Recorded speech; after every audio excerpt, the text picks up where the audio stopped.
Hi everyone, how are you doing? This is Lamarana. Welcome to my show. If you're please new, subscribe, like and click on the notification bell. Thank you very much for being there, supporting me. Today I am definitely not excited because I want to talk about something very important.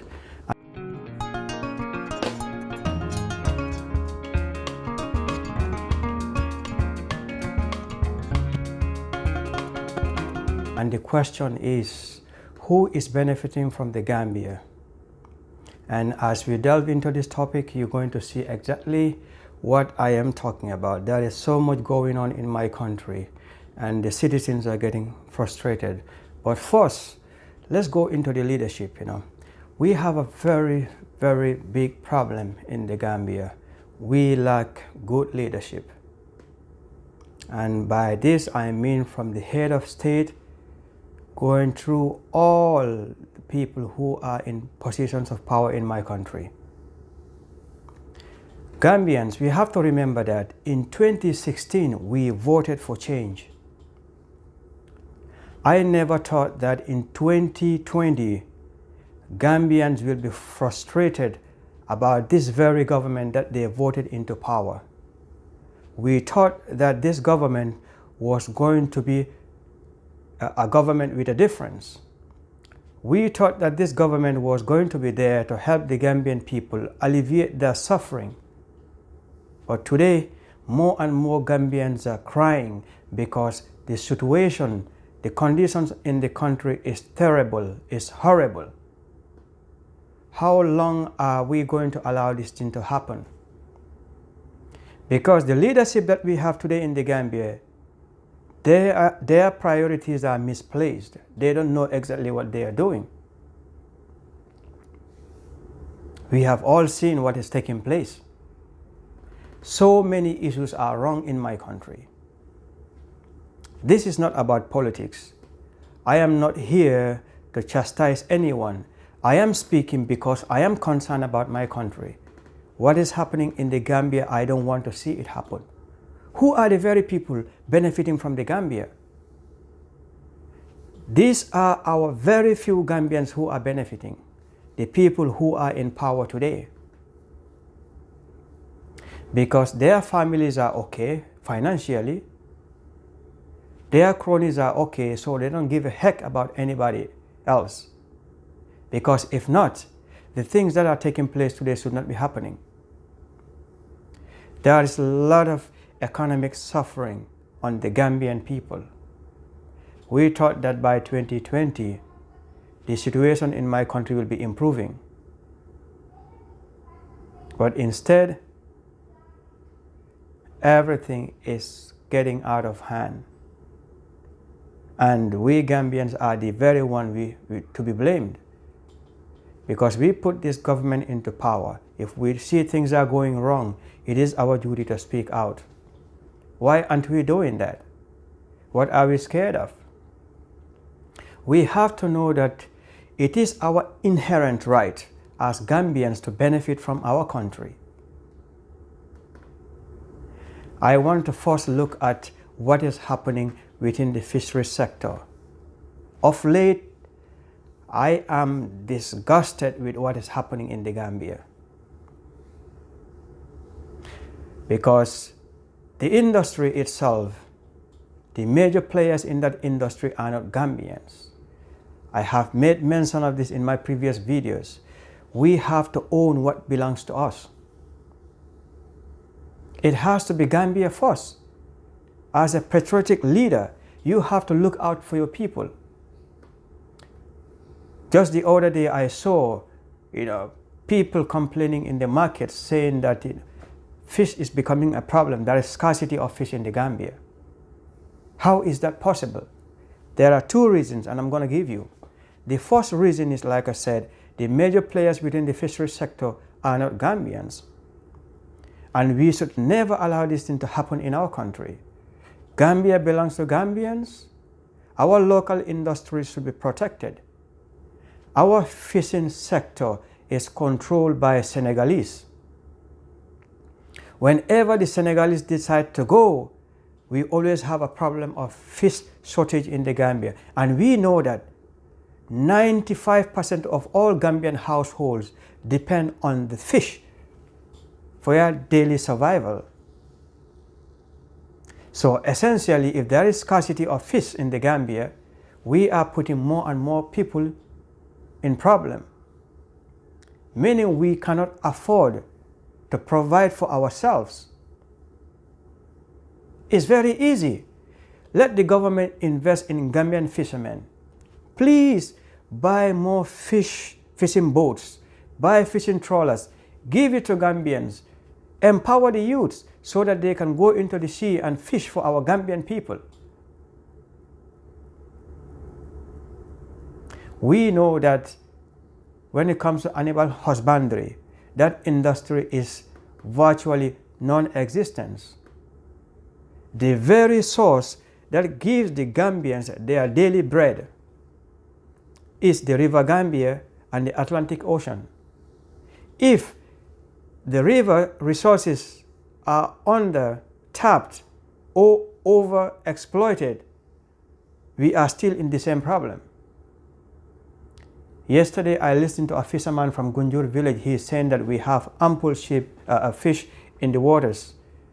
It's not because of the Chinese are overfishing or because the Senegalese are not here. It's because the government is not empowering our people. That might be true, but I also want to tell you that the second problem that we have is we have to look into what kind of deals are our government signing with these foreign powers. Why are we allowing the Chinese to take over our fishing industry? We have 2 factories in the Gambia that is owned by Chinese. What they do is any fish which is caught from the water, from the river, is bought by these Chinese people, and they process it, ship it, and send it to China. By right, the Gambians should be the first people to have access to anything that comes from our waters. If we have surplus, we can sell it to other countries.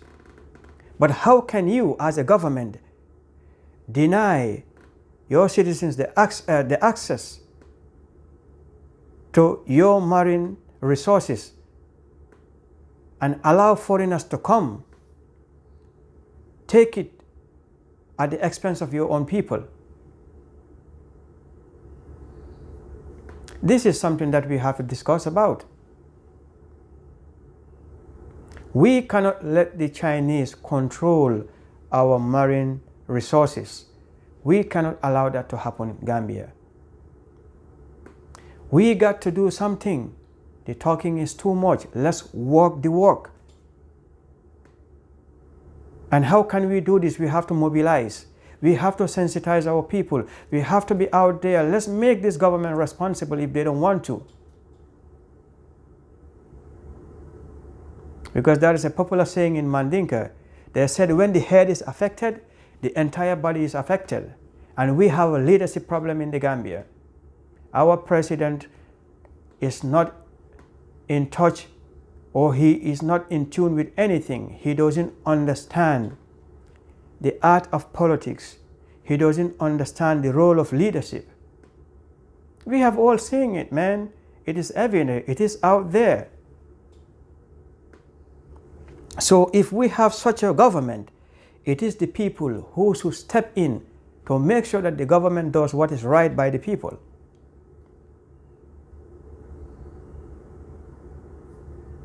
Because people are complaining. Chinese are fishing everywhere. And these people don't care. They don't give a heck about, the Gambians. All they want to do is to exploit our marine resources. At the end of the day, they are going to deplete it because the resources are finite. We have to understand this. There is nothing in this world which is not finite. So therefore, we got to act. We have to make sure the little resources we have in our country is for Gambians first.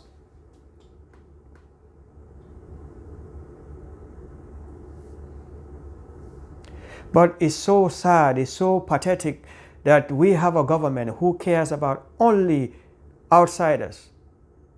If a Gambian comes up with an initiative to help the country move forward, they come with all kinds of, roadblocks, regulations. They are not motivating young Gambians to become somebody tomorrow. But it's easy for our government to open up, doors, opportunities for outsiders coming into our country to take what belongs to the Gambian people, because they are selfish, they are being bribed, they are corrupt. That's all they care about. All they care about is their pockets and that of their families. But I'm not blaming them. I am blaming us, we the Gambians. We know what to do. This is no politics. We have a leader who is incapable, not competent. He lacks the pedigree to lead. That is the fact. Take it anyhow you want to take it. We cannot be civil here anymore. The nonsense is too much. It has to end. It has to end. How long can we, or how long shall we take this nonsense? It's just too much. We also have land issue in the Gambia. We have to understand that land is the most important asset in any country. And that asset should be owned by Gambians. I am not saying that no foreigners should have land in the Gambia. But the way things are going on in our country, we have to revisit the way we are doing business today, because the land grabbing is not sustainable. It is not sustainable. We want equitable allocation of land. We have to be able to differentiate between residential ownership of land and business ownership of land. Allowing individuals buying 300-400 meters of land who are not Gambians.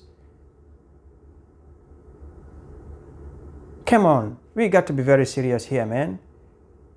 Aren't we learning from history? We have seen land problems across Africa. As we talk, South Africa went through the same thing. Right now in Zimbabwe, there is a problem. Lands were taken away from the black people. When Mugabe decided that he is going to give land back to Africans, it became a problem. And now they are talking about compensating the land owners, the white land owners. That doesn't make sense. And Gambia, if we are not careful, we are going to sell all our lands. And there will come a time foreigners will own the biggest chunk of land in our country. And by then, it is going to be too late. Because land has value, land is power, land is wealth. Even in America here, man, you buy your own home, you own the structure, but the land itself doesn't belong to you. It's high time for us to wake up. We are sleeping. Our government is sleeping. We need policies, we need sound policies that is going to protect the interests of Gambians. Come on, this is simple. This is simple. You don't need rocket science to know this. Man, it's just simple. Nothing is happening in our country that benefits Gambians. Who is benefiting from the Gambia? That was the first question I asked. And I think by now, most of you would agree with me that Gambians are not benefiting from the Gambia. It's foreigners. And I'm not here to discriminate against anyone. So Gambia should be for Gambians first. If we are able to protect our interests first, we can invite other people to come. I live in a foreign land, and I see how the American government is protecting their local industries for Americans. But An immigrant can walk into the Gambia today. The next minute, it's easy for them to set up a business and do what they want to do. But you as a Gambian, you are on the ground, you want to set up a business. They make it almost impossible for you. Because you know why?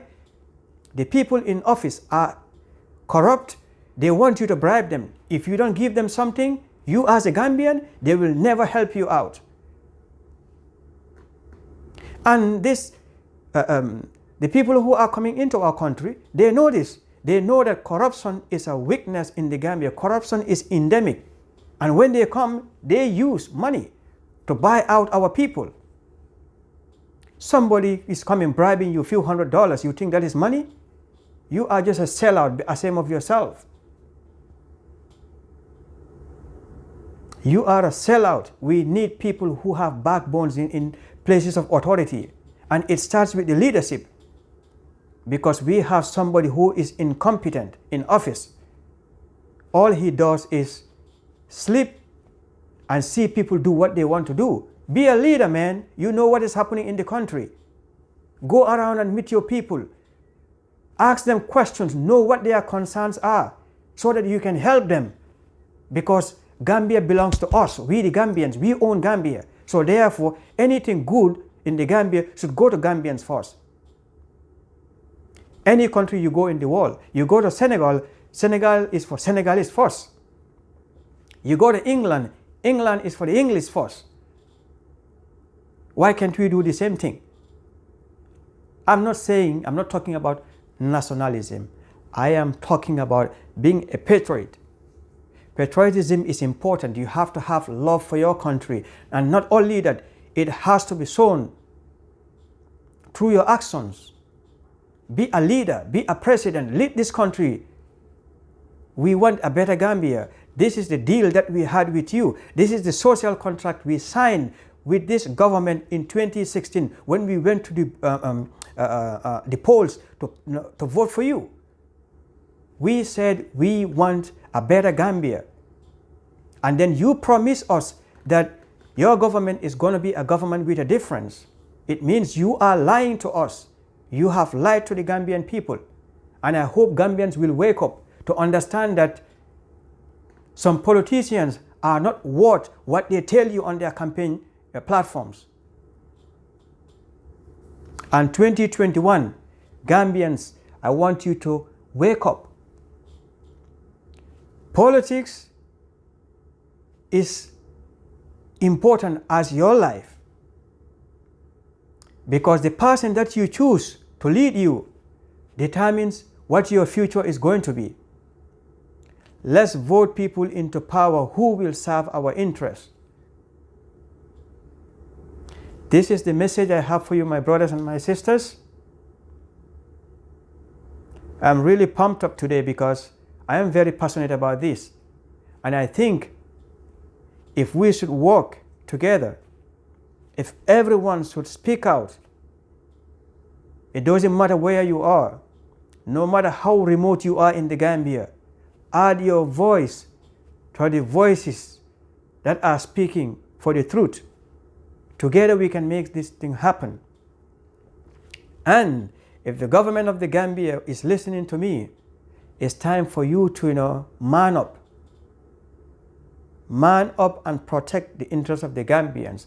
Gambia first. Our local industries should be for the Gambia first. Gambians, they need jobs. They need economic independence. They need a dignified life.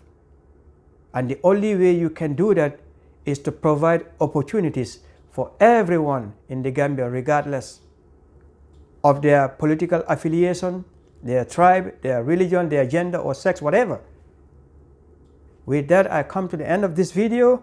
I want to thank you very much for being there with me. And you have a wonderful day. Peace out.